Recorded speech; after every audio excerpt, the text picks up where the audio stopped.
website while we were talking and I didn't see us, so great. Thanks. So we wait then. When we go live, I'll need to explain what's happened here. Yeah, do you want me? I'll step back then, so you can do that if you want. Yeah. Okay, you're live. Thank you. I am so sorry. Thank you, Chris. Things happen. Thank you very much, Chris. Good morning. My name is Tom Harnett. I chair the Remote Participation Subcommittee of the Right to Know Advisory Committee.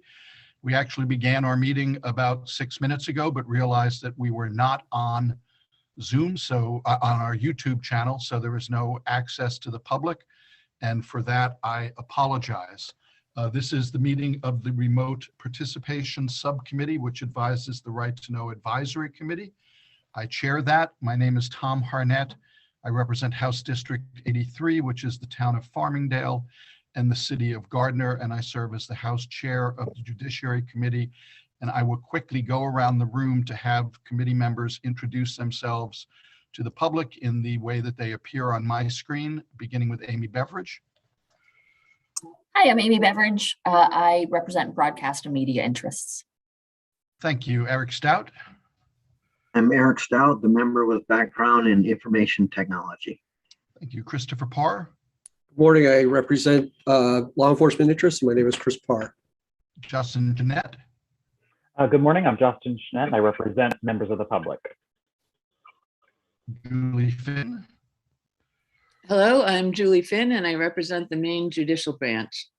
Thank you. And we're also joined by OPLA staff, Colleen Reed McCarthy and Peggy Reinsch, and guests that we will be hearing from later, Ryan Thornell of the Maine Deputy Commissioner of the Maine Department of Corrections, and Sheriff Dale Lancaster, who's president of the Maine Sheriff's Association.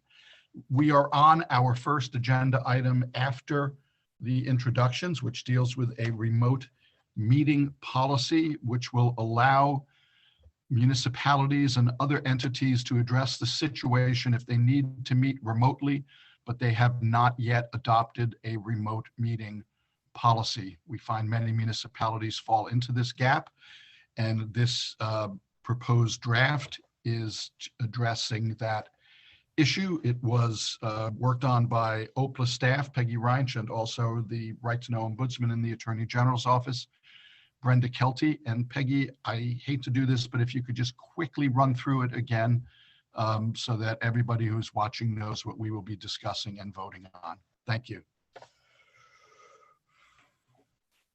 Okay, yes.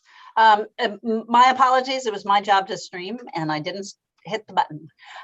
So this, you described this exactly as succinctly as possible. This is the language that Brenda and I tweaked from the last meeting. It describes that it's a two-step process. If the public body has not adopted a policy authorizing remote meetings, then the chair of that body, if the chair determines that an emergency or urgent issue exists that prevents the public body from meeting in person, then the chair may call a meeting of the body in which the members may participate by remote methods. At that, there has to be notice to the public and how the public can participate in that meeting, because you can't adopt the policy without notice and hearing. The hearing part means the public has an opportunity to weigh in. Once that meeting's convened, then the members vote on whether or not they agree that an emergency exists, as the chair has called it. An emergency or urgent issue exists in order for the remote meeting to go forward. If they say yes, then the second step is the members vote on the policy itself. And then once that policy is adopted, they can continue to meet remotely. Thank you very much, Peggy. And before we went live on YouTube, we had a motion to adopt that policy made by Julie Finn. And that motion to adopt was seconded by Christopher Parr. And I then opened it up to discussion or comments from committee members and recognized Chris Parr. Thank you very much. I think it looks great overall. The question I had, I guess, is I have two questions. First, what's the distinction being made between emergency and urgent issue? And what would be, what's the difference between those two? And is it, would it be correct to say urgent issue or unforeseen circumstance or something like that?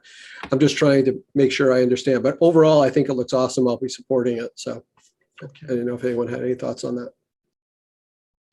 Do you have any response to that, Peggy? Or I see Eric Stout has his hand up. I'll recognize Eric first. Yeah, I'm trying to go back to the Judiciary Committee's discussion about what might be an emergency. It might be that the bridge is out and the select board needs to meet to figure out how the town is going to address that issue, especially to get emergency vehicles across that. And an urgent issue might be something that's not quite an emergency, but that the board needs to respond to fairly quickly, but not as an emergency, if that makes sense. Yeah, and I think it's important to remember that those are just triggers to allow for the adoption of a policy. It's not something that goes on and on. It's just that first, it's when a body finds itself in a gap needing to address an emergency or an urgency issue, but has not yet adopted a policy. And I did see Eric had a hand up, so he might have a view on that. Yeah, so I'll be voting yes on this, but I did want to put out there kind of for the record that there was some sentiment in our discussions about that in the past couple of years, a lot of people have become comfortable with remote meetings. And in fact, it's a plus in the sense that some of the citizens can participate more readily, more fully, more easily remotely rather than, hauling down to the town office or whatever. So as the technology member on the committee, I'm comfortable with technology generally, as a lot of us have become over the last couple of years during the pandemic. But I'll be voting yes in terms of this specific language. It does limit it to emergency or urgent situation, kind of in the context of the pandemic or other things that would qualify. But there were some voices among the committee and those we heard from the various like the municipal partners that would be comfortable and would like to see this not be constrained to just an emergency or urgent issue, but basically become the new normal. So I'll be voting for this given the times that we're in, but I think it in a future, in the next year, maybe we'll revisit this as, are we comfortable to loosen the restrictions to become kind of the new normal? And I think we recognize that we're told that the legislature at large, the majority of the legislature, has a sense that meetings should be in public as a rule, and they're allowing this contingency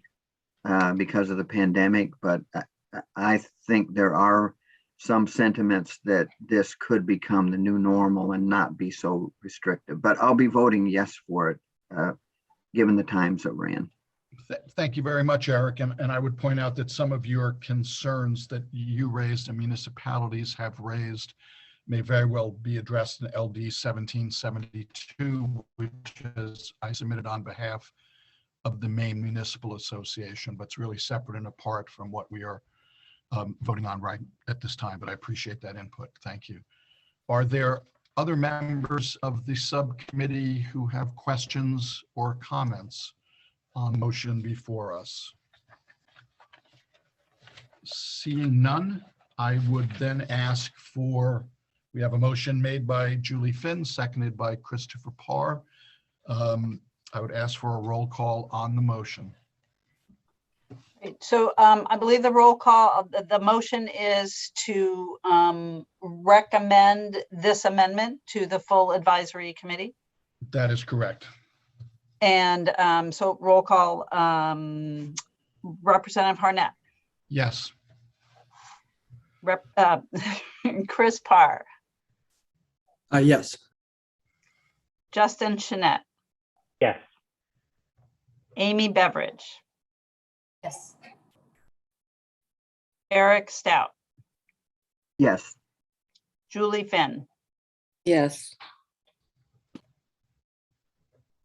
I believe that's everybody that's a voting member. I have 6 members voting in favor and none against. Thank you very much. We will bring this motion, this policy to the full committee when we come together at 1 o'clock this afternoon. And again, thank you very much, Peggy and Brenda, for your work on this and for all subcommittee members as well. The next item on the agenda, item number 3, is to discuss remote participation by residents of correctional facilities in legislative hearings. And just to set the stage for this, I know the subcommittee is well aware of this issue, but for members of the public, in the past legislative session, both the Judiciary Committee and also the Criminal Justice and Public Safety Committee considered bills that had a potential for a great deal of impact on the lives of Maine residents who are currently incarcerated in jails and prisons. There was some discussion about allowing those persons to participate remotely in those public hearings, the same way as all other residents of Maine are allowed to do. That did not happen. There was some technological issues raised by the Department of Corrections. I don't know if there was an attempt to reach the sheriffs regarding county jails. But I know that I was struck, as were other members of both the Judiciary Committee and the Criminal Justice and Public Safety Committee, that we have this technology. Why is it not possible to allow that technology to enhance the participation of everybody, not just our residents from their homes and offices, but residents who are currently incarcerated? But I know that there may be technology issues that are service challenges or impediments to that. I would point out that I also serve on the Criminal Records Review Committee, and one of its members, Foster Bates, who serves as the president of the prison branch of the NAACP, has been able to participate fully in those committee meetings from the Maine State Prison, and his presence has brought a great deal of insight to the committee, and he speaks for a population that is often not heard, certainly not heard orally in legislative hearings. I will point out, and I failed to do this earlier, that we did have a great level of participation in terms of written testimony submitted by residents of the Maine State Prison and other facilities. But what I want to do is to consider enhancing that and expanding that. And so today we reached out to both the Maine Department of Corrections, who's represented by Deputy Commissioner Ryan Thornell, and the Maine Sheriff's Association, who's represented by its president, Dale Lancaster. And the purpose of this is to hear from you as to your views on this issue, challenges that it might present, and ways to address those challenges if that is indeed possible. And I will begin by welcoming Deputy Commissioner Ryan Thornell to educate us about this issue from your perspective. Welcome. Thank you, Representative Harnett. I appreciate that introduction and the framing of the topic for discussion. And thank you to the subcommittee members for allowing us the opportunity to participate in the overall discussion related to remote participation by our residents in the legislative process. As you know, from previous communications, and I think the subcommittee's work, in earlier meetings, we have a very strong interest in this conversation. And my goal for speaking with you all this morning is to really provide an overview of what the department is currently offering and providing for resident access, for resident communication and involvement in the legislative process, but also information related to our position on how we could expand that access and really the limitations in expanding to a greater level of access. So that's my goal in terms of what I plan to speak with you all about.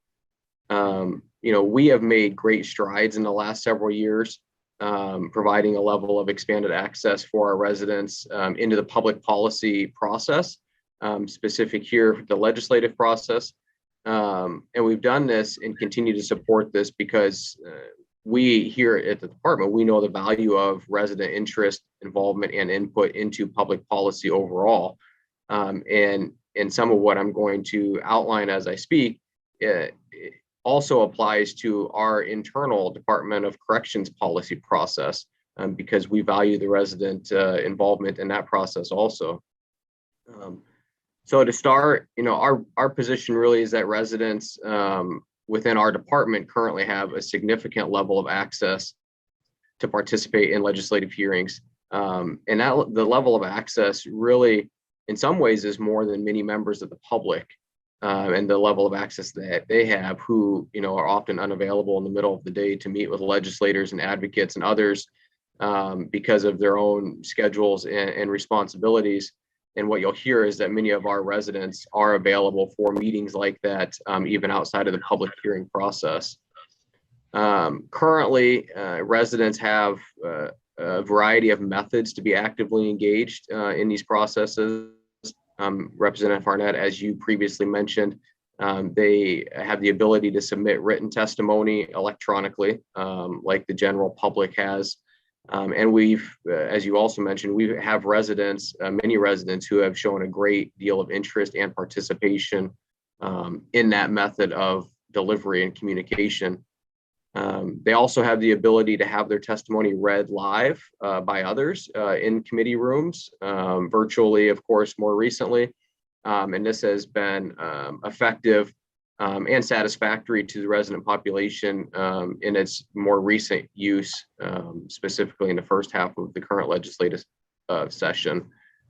Residents also have regular access via phone, text messaging capability, mail, and also in-person meetings when they're able to be scheduled with legislators and other policy stakeholders, oftentimes in our facilities, coming to our facilities to engage about legislative bills and other key policy topics. And again, we have had robust interest and participation in those processes, even outside of public hearing conversations. We also have strong participation in public policy-led work groups by advocacy groups, in addition to legislators and others. And as I mentioned, finally, we have strong participation by our residents in our general departmental policy process and also our work on legislative bills. And so I offer all of that simply to outline, where we're at and what we offer currently as a department to the resident population, and our feeling that there is considerable access and considerable use of that access to the overall public policy process. And so we feel strongly that we're in a good position right now to support what the residents are seeking for their involvement. I'd like to shift gears a little bit and just talk through the different challenges and concerns that come up with expanded access, really expanded unfettered access to the type of participation that's been discussed. These challenges, I can tell you, operationally are real. They are real challenges, and technology is maybe one aspect of the solution to them, but it's only one aspect. They're very complex concerns that we have. And I'll also just ask that we keep in mind, we have roughly 1,600 men and women in our state correctional facilities, in addition to what the county jails have in their facilities. And so while participation, maybe one or two here or there where we're able to do some remote work in the off season, like we're doing currently, it becomes a different level of expansion when we're talking about the overall Department of Corrections population. So just to start, to run through some of the challenges that we experience and concerns that we have around the topic like this. First and foremost, the biggest challenge is really the impact that, unfettered access like this to public hearings and work sessions, live access would have on our facility operations. Quite simply, our facility schedules, the operations, the daily activities within the correctional setting don't neatly fit within the various video conference meetings, testimonies, and participation activities that occur during the legislative session. And as many of you know, those happen daily, across all working hours of the day. And the space and access and staffing support required to allow for such access is significant. And within the department, we already have significant competition for the space that we have available in our facilities, and that competition for space really goes across educational classes, therapeutic programming, and other rehabilitative focused efforts that we have in place through those daily hours. And so trying to layer on top the demands of a legislative schedule and all that entails becomes quite the concern for us. Additionally, an additional concern is really, a consideration and concern related to equity. And how, as I mentioned, we have, nearly 1,600 men and women in our facilities, and allowing access by 1 or 10 or 20 really demands that we allow the same level of access for all 1,600. And when we try to ensure equity in access, it becomes another challenge and concern, not only because of limitation in space, like I outlined, but we also have competing schedules and priorities, whether it's college classes, industries work release in the public, or a whole host of other things. We have many residents who would not have the same level of access to the schedules, the public hearing timelines and things that others would. And so we have strong concerns that there would not be equitable opportunity for testimony and input like some residents may have versus others. And then when you span that even outside of just the traditional criminal justice public safety committee hearings, we also have residents who participate in education and cultural affairs activities, the judiciary and others. And so again, ensuring equitable access to all of those different processes and schedules is quite the concern. Another thing to keep in mind, and Representative Arnett, and you mentioned this in your opening comments on this topic, is the technology impact. And again, that is one concern amongst many, but we all know that corrections, fortunately or unfortunately, depending on how people view it, was not designed for the level of technology even that we have today. We've made considerable strides in our facilities to allow for educational access and very sporadic internet access across our sites as the physical plant has allowed us to. And we're very thankful to have that level of access that we have. But frankly, we have a significant number of areas across our sites that do not have a level of internet access in them, nor can they be retrofitted for the secure level of access that we would need in order to support something like this. And as you can probably imagine, the Department of Corrections was not the level of tech staff support for this. It's really the limited technology that we have in place right now is really supported through our education staff from a classroom sort of perspective. And this would layer on a level of responsibility that far exceeds that. Another mention that gets talked about a lot in legislative conversation that I want to just point out here that raises concern for us is simply the staffing impact.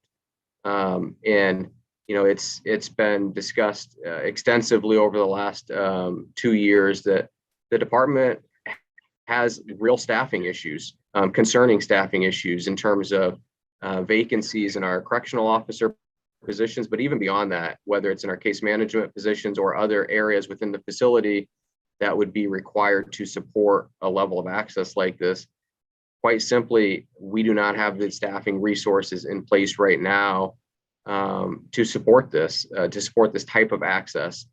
And the ability to hire, while we have jobs posted every day in an aggressive manner, as you can imagine, we're in competition with every other employer across the state of Maine who's experiencing the same hiring concerns. And it has not gotten any better, I can assure you of that. And so that is simply a resource concern that we have added into this conversation. What we would be concerned with, because of the rates of staffing right now that we have, is a requirement to allow such an access like this would result in shutting down of other opportunities for residents, like education classes or industries, opportunities, paid jobs, work release, those sorts of things that our current staffing levels are being stretched to continue and support would need to be pulled back and suspended when we have legislative hearings and involvement requirements coming up. Because again, quite simply, we just do not have the staff bodies to support an additional burden like this. And finally, I want to just share support to and reiterate the concerns expressed by the Maine Coalition to End Domestic Violence and other advocates that were expressed, I know, in your prior meetings and discussions on this topic. The overall concern, not restating everything that they mentioned, but is this level of access would not only provide new concerns and potential re-traumatization to victims, but it would also allow for a greater level of access and participation to the resident population than many of our victims and their loved ones have access to in the general public. And obviously this is a concern that the department has in our support for victims and their advocacy groups. And on top of that, the department also has the responsibility of ensuring that there's proper victim notification made in all activities in which there may be a public discussion around a resident or their crime or the involvement of victims. And so you can imagine the amount of victim notification that would be required to go alongside an expanded level of participation like this. So as I've outlined, we feel like there have been considerable strides made by the department over the last several years to provide a level of access that I can assure you was not within the department when I started here nearly 7 years ago. And there's been a considerable amount of opportunity and participation in those expansions. But we have numerous challenges and concerns to opening it up to more expanded and unfettered access, really live access into those public hearings and work sessions, with the concerns extending far beyond just basic technology. And so I appreciate the opportunity to share those with you, and happy to discuss anything further I can add to the conversation. So thank you. Thank you very much, Deputy Commissioner. Before we continue that discussion, I would just like to recognize that we've been joined by my Senate co-chair on Judiciary, Senator Ann Carney. If you could just introduce yourself to the public audience, Senator Carney. Thank you very much, Representative Harnett. Hello, everyone. I'm Ann Carney. I represent Senate District 29. I have a dog that's barking in the background. You might be able to hear her. And also, I am sorry I'm late. I was at constituent office hours this morning. Thank you. Thank you, and thank you for being here. And Deputy Commissioner, thank you very much for your thoughtful comments. And I recognize that there have been great strides made, particularly in educational opportunities for residents of state facilities, with many obtaining community college degrees, bachelor's degrees, and sometimes master's degrees, and moving on to doctoral programs. And that should not go unnoticed. And thank you for bringing up the issue of the survivor community and the victims' families.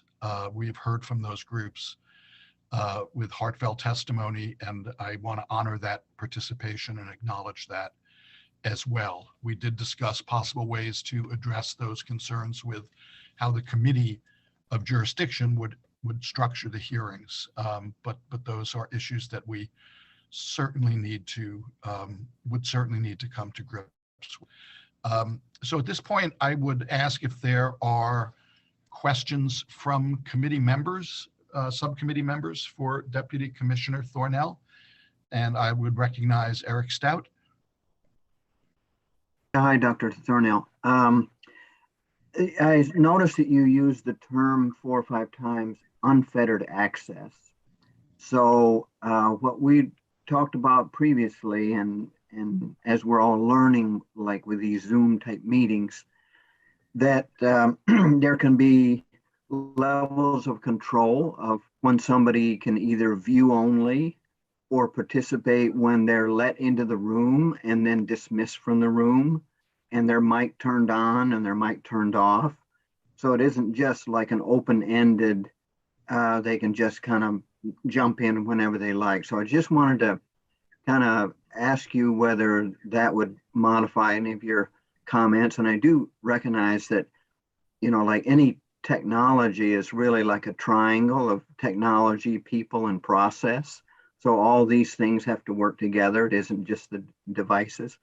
But I noticed that you use the term unfettered access. And I think what we've discussed is maybe a very controlled, directed potential access, not just open-ended. So I don't know if you have any thoughts about that. Yeah, thank you for the question and for pointing that out. And really, the use of that phrase and that term has more to do with the overall level of access that they would be afforded having that technology in front of them, not necessarily just the Zoom technology or that connectivity, because we understand you can control, you know, that level of participation, muting, unmuting, and those sorts of things. But because of all of the other challenges related to this, namely staffing and location challenges, having that access to technology and internet technology is really the unfettered access concern that we have beyond just a public meeting conversation such as this, because we do not have the staff resources to monitor that level of internet access. And so that would be where our concern would be in terms of having broader access to a broader internet technology, not just the Zoom remote participation technology. Thank you, Deputy Commissioner, and thank you, Eric. Are there other questions from subcommittee members? Chris Parr and then Senator Carney. I'll defer to Senator Carney. You sure? All right. What's your dog's name, by the way? I have 2, Moxie and Shadow. All right. Excellent. Hi, Ryan. Thanks for being here today. I appreciate it. I just have trying to look at this. I appreciate what you have to say, you know, in terms of equity issues, but I'm going to kind of put those aside for just a second and just want to focus on how this would work, just from a practical standpoint. I know I've at least read about and might have even heard that legislators are able to visit the facility, the Warren facility anyway. Is that right? That's correct. Yes. Okay. And is that in person, or is that has that had to stop because of the pandemic visits? So it is typically in person, but COVID-19 has obviously posed challenges. We have not had any recent in-person requests for visit, but we have allowed in-person visitation to resume. And so if there was a request to come in by a legislator or other advocacy group, we would be able to support that. Okay. And for advocacy, that was my related to that question. These I think you said there were policy working groups or some working groups of, I assume those are in people who live at the prison.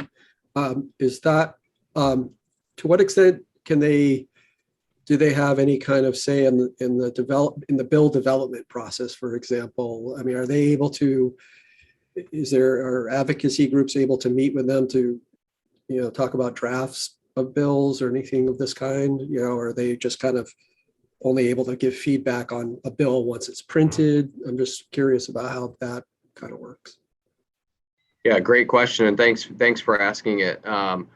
We've had public policy work groups that have involved every aspect of the process, from including residents, legislators, advocates, and department representatives, including myself at times, meeting in person or as a large group via Zoom to discuss drafting of a bill, to work through the legislative process as feedback comes on a bill, all the way through the signing of a bill by the governor.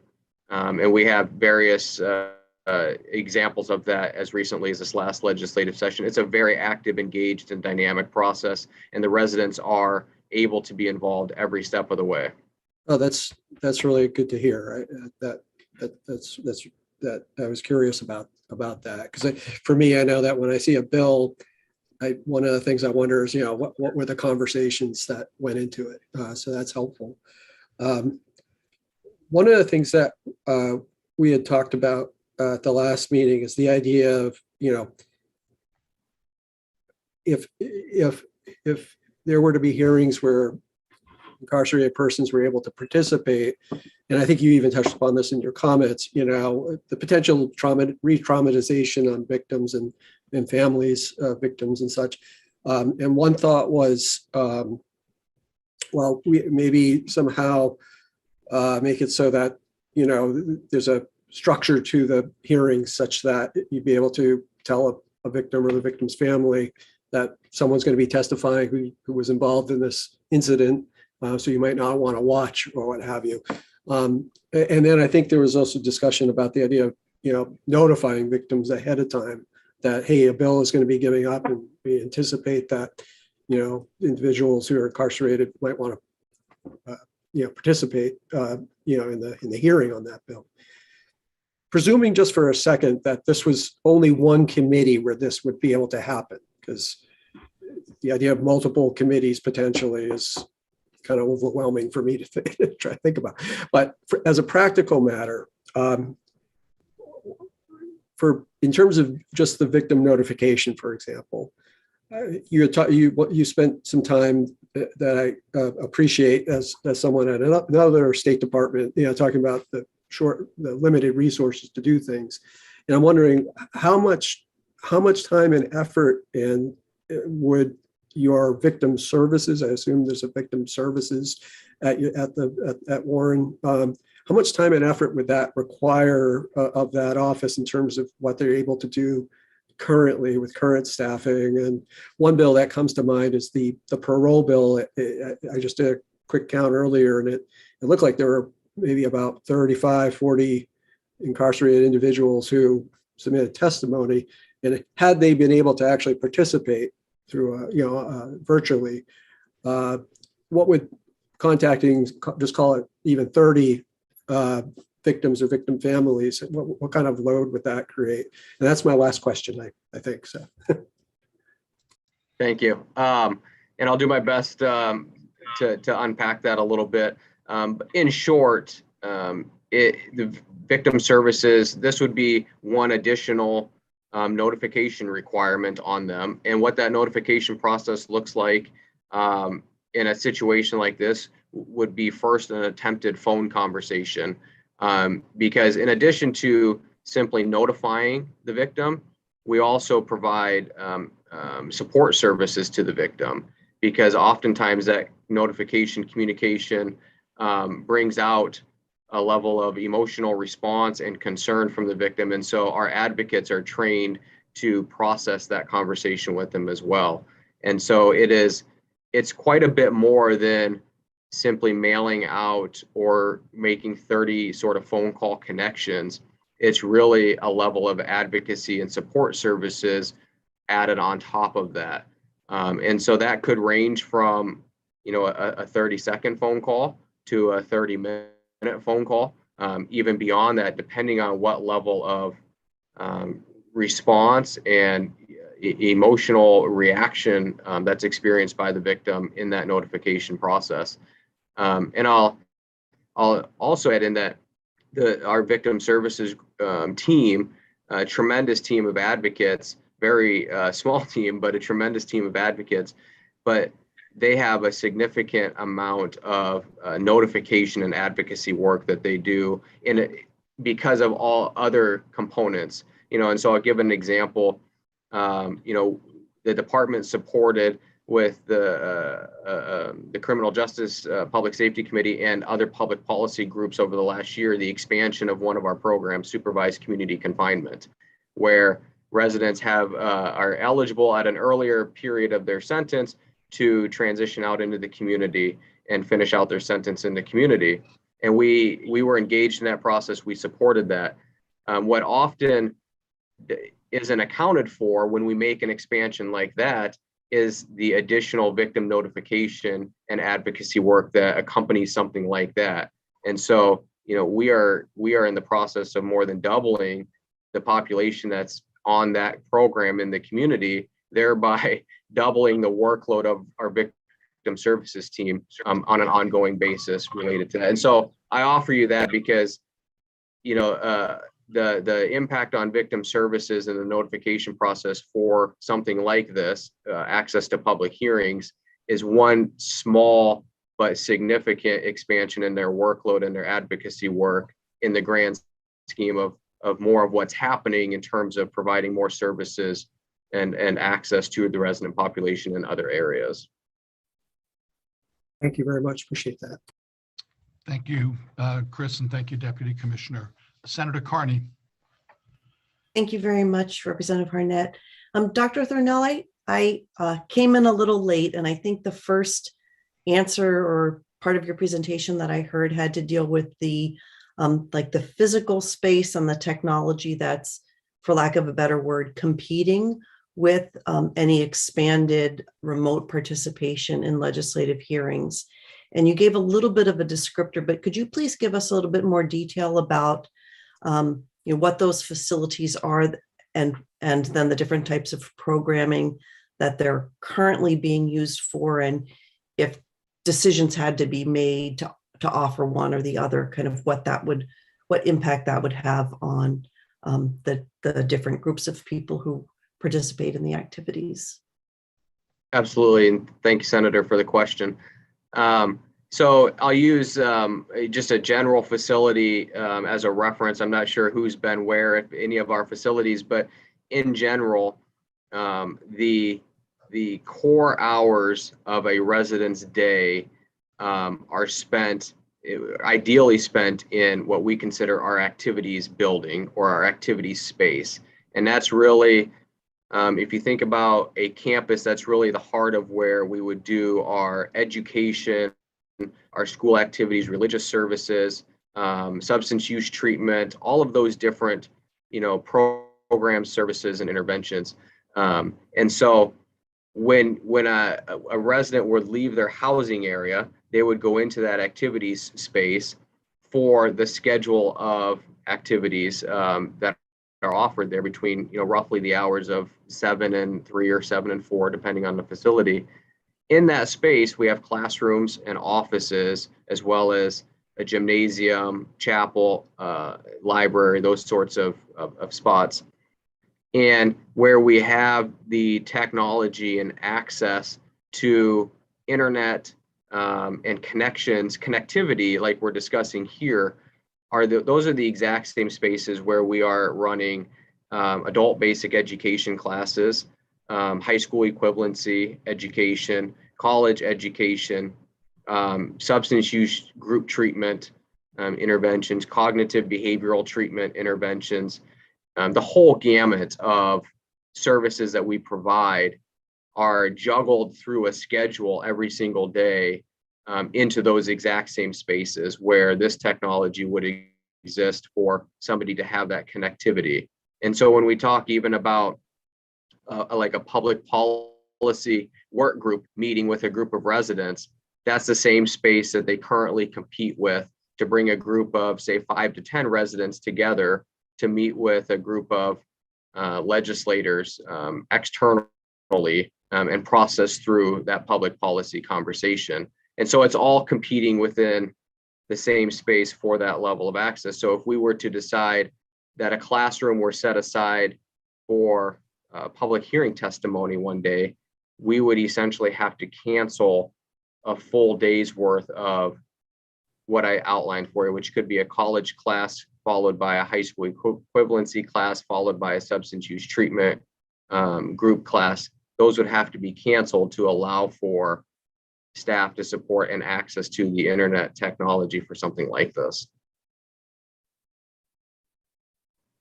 Thanks. That additional information helps me get a clearer picture. Thank you. Thank you. Thank you, Senator Carney, and thank you, Doctor. Are there additional questions from any subcommittee members or comments? Eric Stout and then Christopher Parr. So at one of our previous meetings, one of the members made a brief comment about that there's a large portion of the population that is not in for violent crimes, and because we were focused keenly on the traumatization of victims or victims' families. Can you give us a sense of, roughly what the portion is? And it might be nuanced, what is a victim versus, a traumatized victim.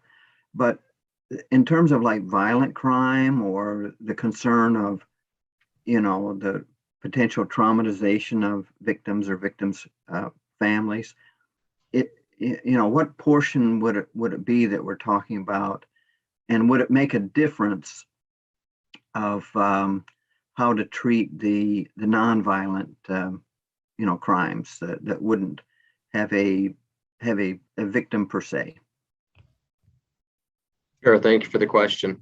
So I'll try to answer it in two parts. The first being that having a victim requesting notification from us does not require that it be a violent crime in order to elicit that level of communication and advocacy work from us. So it could be a property crime that occurs that there is a level of traumatization to the victim, the family, that we would still provide those services as we've discussed here. And I would just add, I can certainly provide the committee, subcommittee with some follow-up data and information around our notifications and process, but I can tell you that when we receive requests for media, interviews, investigations for releases to our community confinement program, those sorts of things, a significant number of our resident population, whether it's violent crime related or not, have victim notification and communication on file. And so it's not a clean breakdown between violent crime, nonviolent crime. It's pretty expansive across the department because we want to make sure that those victims, their rights are honored by statute, and we provide those services regardless of the crime type.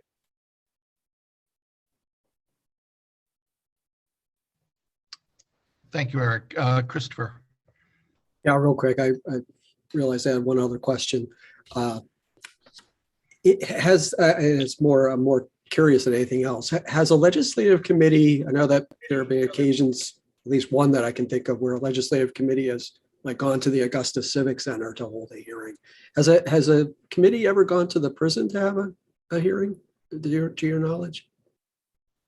To my knowledge, a formal committee hearing has not taken place at any of our facilities. We did host, it was prior to COVID, there was a justice reinvestment initiative happening in the state of Maine. I believe it was in 2019, which did brought together several legislative members in conjunction with members of other departments. And we did host one or two meetings of that group on site at the Maine State Prison, but that was not a formal meeting of a legislative committee taking place.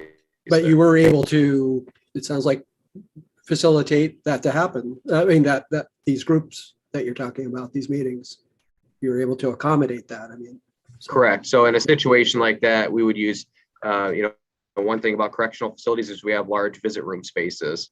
And so when we talk about hosting gatherings, whether it's related to something like this or different audience, that's where we would host that group, bring it together into a larger space where we could bring members of the public and the resident population together.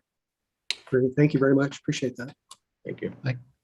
Thank you, Chris. Are there any additional comments or questions from subcommittee members? Seeing none, Doctor, I want to thank you very much for spending time with us today. And as we learn with so many issues that might start off as simple propositions, there are many layers that we need to work our way through to reach a final resolution. And I just want to ask you before I let you go, today is the last meeting of this subcommittee and will be the final meeting of the Right to Know Advisory Committee this afternoon. And I think it is highly unlikely that we will be suggesting final legislation at this point, or a final policy. What I would like to ask you is if this subcommittee recommends to the full committee and the full committee agrees to establish a working group to continue to look at this issue and all of the issues associated with it, is that something that the Department of Corrections would agree to participate in so that that voice is heard? Absolutely. We would welcome the opportunity to be active and engaged in that conversation. And, we are very much solution oriented. And so would be happy to discuss ideas and suggestions and also offer the concerns and challenges associated with them. So we would appreciate that opportunity. Thank you very much. And again, my heartfelt appreciation for being here today and working with us. Thank you. I will now turn to the president of the Maine Sheriff's Association, Sheriff Dale Lancaster, to ask for your thoughts and challenges that this might present to the county jail system. And thank you for being here with us. Yeah, thank you for the opportunity to speak, Representative Harnett and Senator Carney. So we share a lot that the concerns that Dr. Ryan's already articulated. You also have to be cognizant of the fact that a state inmate is different than a county inmate. And there is a big distinction. A large part of our population is pretrial and very transient. Usually you're not in the county jail more than 6 to 9 months. But it would pose a problem with staffing and scheduling. Staffing is a real concern in county jails right now. But know that what Dr. Thornell has already spoken about, we share those same issues. And the other issue, I guess, is the technology. There are 15 county jails in the state of Maine, and different levels of technology is available in all those jails, in the jails system.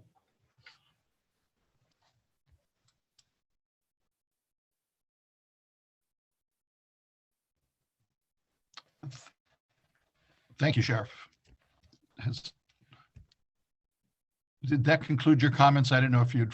Yeah, so I don't want to go over again, Dr. Thornell was pretty eloquent on his explanation.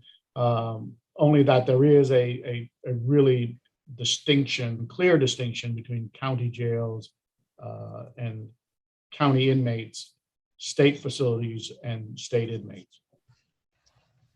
Thank you, Sheriff Lancaster. I will now open it up for comments or questions from subcommittee members. Senator Carney. Thank you, Representative Harnett.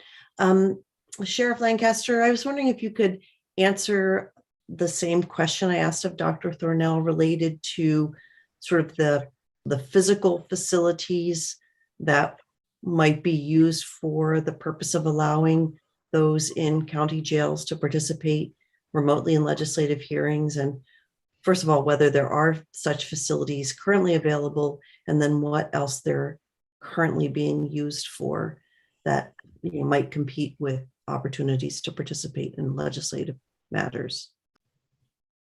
So there are 15 county jails in the state of Maine, and Somerset being one of the newer jails. There is not a lot of rooms, so to speak, to have these type of hearings. Our space is limited, and what I know from the other county jails that are really are older jails in the state of Maine, their space is really limited. Some of these jails were built in the 1900s, and technology was not even spoken of what we're looking at today. So it would vary different from county jail to county jail. But knowing my jail, a newer jail, we don't have the space that the state has.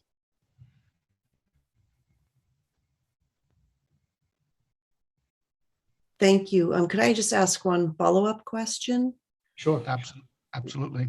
Which is, do you allow access to educational programs like GED programs online and that sort of thing? So we actually have in this jail, we have people that come in, that part of our programming division that it's a high set, right? The high school equivalent, the exam now, it's not so much GED. That's what we're doing right now. We've actually even opened it up that because we have a transient population, we know you're not going to graduate from college, but if you want to start college, we make that available to you. And is that done remotely or so in person? Some of it, the high set part is in person. We did in this county, we did partner with a local college. There were some logistical issues on how an inmate participated, but we got through some of that. We haven't had a lot of inmates, again, because the county system is transient. We haven't had people to really take advantage of that. Thank you. Thank you, Senator Carney. Are there additional questions for Sheriff Lancaster from subcommittee members? Christopher. Thank you very much. And Sheriff Lancaster, great to see you. Always nice to see a former Maine State Police colleague. I have one question for you. It's one that I asked Ryan earlier, and I'm curious about it because I really don't know really anything about the capabilities of the jails. But how, if access to the hearings were to be provided, how would that affect the victim notification and support services of jails now in terms of workload for those staff at the jails who do that work? So it's not presently being done because it's not been implemented.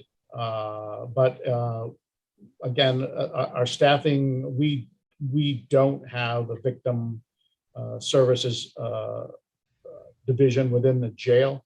Our staff is stretched now. They're working 60-hour weeks. So I would envision if this would come to fruition, it would come through the programming division. And there we're being asked more and more to provide services. So I would foresee it as some level of strain for that to be accomplished. Not that it couldn't be accomplished, but it would be a strain. It might require additional headcount. Okay, thank you very much. Thank you, Christopher. Any additional questions or comments? Seeing none, I want to thank you, Sheriff Lancaster, for being here and pose the same question to you that I posed to Dr. Thornell, that given the amount of time we have, I think the logical next step will be a working group to continue to look at this issue. It is not an issue that I, as chair of this subcommittee or the Right to Know Advisory Committee, want to drop. I'm encouraged by hearing phrases like being solution oriented, that we try to find a way to make things work. Would you or other representatives of the Maine State Sheriff's Association be willing to participate in such a working group if that is recommended by this subcommittee and created by the full committee? Yes, sir. I think because the distinction between county jails and state facilities, it'd be advantageous for us to participate, and we'd do so willingly. Thank you very much. I appreciate it. And again, thank you very much for your time with us today. And I will now turn back to the full subcommittee to ask if anybody has a recommendation as to how to proceed with this issue.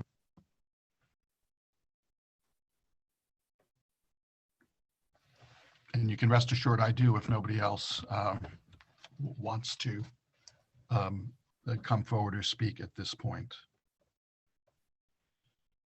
Okay, then what I would recommend and probably put in the form of a motion is, or ask, talk about what I recommend and then ask if I have a motion to support that, is I'm very cognizant that it is December 15th, that this is the last meeting of this subcommittee, followed by the final meeting this year of the full committee.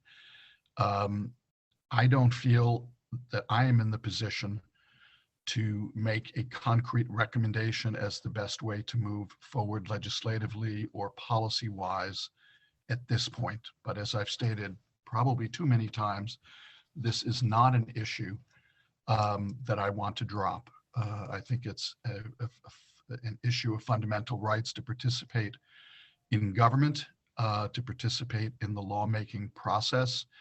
And I want to find a way to make that work. But I want that solution to come about hearing from all of the stakeholders involved, including the victim community, the survivor community, and the families of victims. So I would entertain a motion to make a recommendation to the full committee that the Right to Know Advisory Committee establish a working group to study the issue of participation in the legislative process by incarcerated individuals, and to address and study all of the issues associated with that. Is there anybody who would be in a position to make that motion? Senator Carney, thank you. The motion made by Senator Carney. Do I have a second? Seconded by Amy Beveridge. Is there any discussion? Eric. I think as part of that, I agree with the, having a study group committee. But I think as part of that, both entities have emphasized very clearly that there would be a staffing and logistics challenge. And so that should be, I think, upfront with that, and that might lead to discussions of additional funding, not just for this one particular thing, but both are expressing that they're already stretched very thin in terms of staffing for the state facilities as well as the jails, and for victim services and for educational opportunities. Seems to me that this legislative process is in itself an educational opportunity, but they don't have the latitude to take on anything additional. So I would just emphasize that part of the issues to be discussed right up front should be, the level of staffing and funding and possibly technology investment. But I think the human investment is a larger part than just the devices investment. Thank you. So that would be then an issue to be discussed with the Committee of Jurisdiction. So that's the thought that I had on that. That's paramount. Thank you very much, Eric. And I think that you listed some of the many issues that would be discussed by this study working group, and the way you articulated them so clearly makes you a perfect candidate for perhaps participating in that study or work group. But I'm not asking for an answer on that. Yeah, I would welcome to be, especially since I'm supposed to be the technology member. I'd gladly participate in that, as long as somebody else is leading it. Not only are you supposed to be, you are the technology member. So, and we appreciate that input very much. So we have a motion made by Senator Carney, seconded by Amy Beveridge. I see another hand though from Julie Finn. Yes, I just have a question about what type of working group this would be. Would it be something that we would recommend to the Judiciary Committee to form a legislative working group? Or is it more of a subcommittee of the Right to Know Advisory Committee? I'm just a little confused about what this would look like or what you intended. I think that's a great question. I don't think it would be limited. It certainly would not be limited to members of the Right to Know Advisory Committee. Clearly, we have people here very interested in this issue, and we've heard from others, so it would have to go beyond that. And I may defer to Peggy, but I guess my thought would be the Right to Know Advisory Committee, if they agree with this, to present it to the Judiciary Committee, who would then perhaps establish the membership of that working group. Does that make sense, Peggy? Yes, I think that's right. And I don't think you'd have to do it through legislation. The Judiciary Committee could maybe identify somebody who would be kind of the convener, whether it is one of the advocacy groups or somebody else. But you could do it through legislation, or you could also do it informally through letters. And I was thinking more on the informal than rather put more of a burden on the Judiciary Committee to have even more legislation to consider in the upcoming short session. Does that address your question, Julie? Yes, that's helpful. Thank you. Senator Carney and then Eric. I think the other advantage of convening a working group that's not a legislative study means that we don't have the hurdle of the appropriations as well. Speaking of fiscal issues, that's correct. Thank you. Eric. I'm thinking, what's the role of the Criminal Justice and Public Safety Committee versus the Judiciary Committee, or both? So just throwing that out there. Thank you. I don't have an answer for that at this point, but I'm sure we can work our way through that. Our charge is to report to the Judiciary Committee, and then we can let the Judiciary Committee determine how to convene that group and who should be participating in it. Does that help? Christopher. I just have a question that relates to Julie's question, because she actually asked my question for me. But would OPLA be able to staff a committee of that kind? I assume this is something that would meet when the legislature is not in session. So that's sort of my technical question. And then I have another question. Okay, we have convened working groups that are not staffed by OPLA, and that again avoids the financial consideration. So I'm not anticipating it being a staffed group, nor would OPLA be able to staff it during the legislative session. Right. And it's not something that I want to wait until the session is over. Right. If I could just make a comment, I was pretty upfront at the first meeting that I was not in favor of really discussing this idea in terms of this initiative, both as a matter of equity and as a practical matter.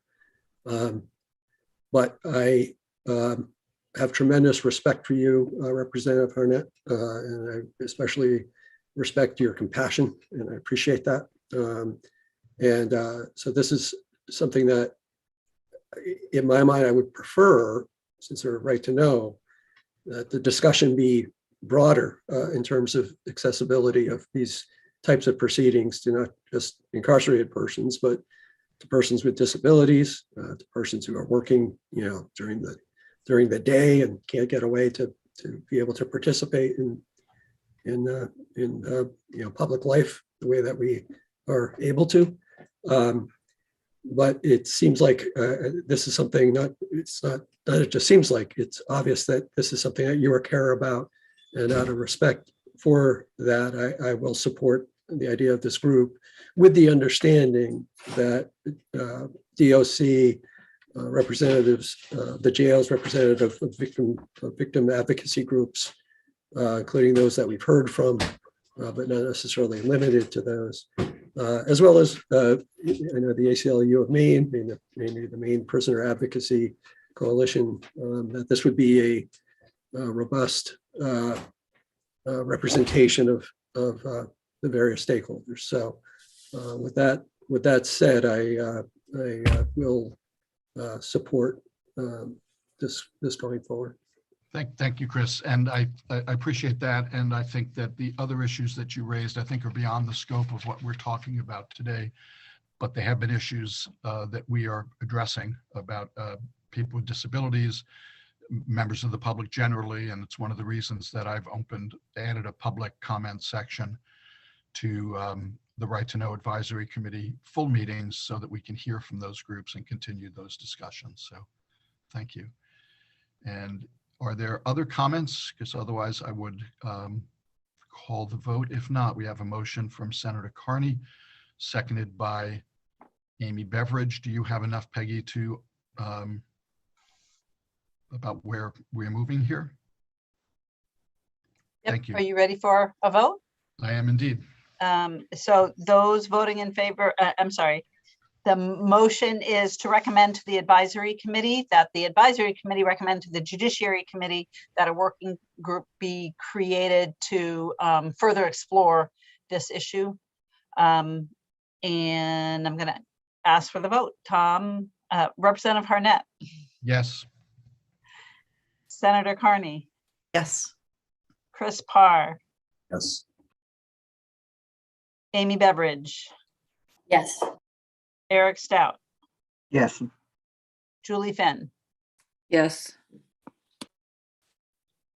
I've got 6 voting in favor, and I don't think I missed anybody. So that would be 0 against the motion.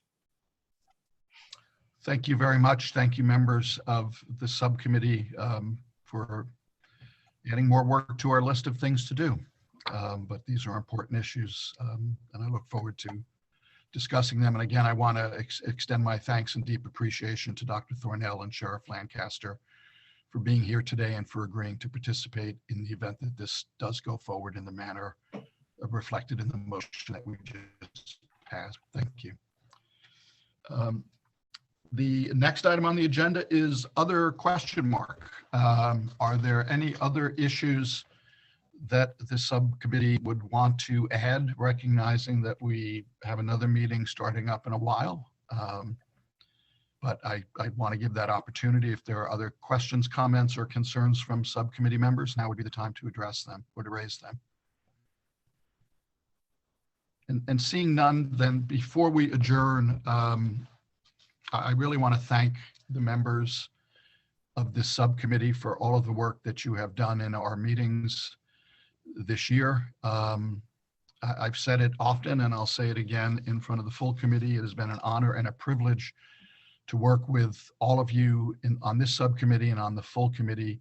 I've never been involved with a group that is more engaged, more willing to roll up their sleeves, to do the hard work, to ask the difficult questions and to find solutions. And it's really, and I don't say this lightly, it has been an absolute honor to work with you, and I look forward to continuing this work. So with that, I would entertain a motion to adjourn. I'll make that motion and also thank you for all your guidance. You're welcome, Chris. We have a motion. Do I have a second? Motion and a second to adjourn. All those in favor? Again, thank you all very much. We will see each other perhaps sooner than we would like, but I look forward to seeing you all at 1 o'clock. Thank you. Thank you, Tom. Thanks, Peggy. And thank you to the staff as well. Thank you.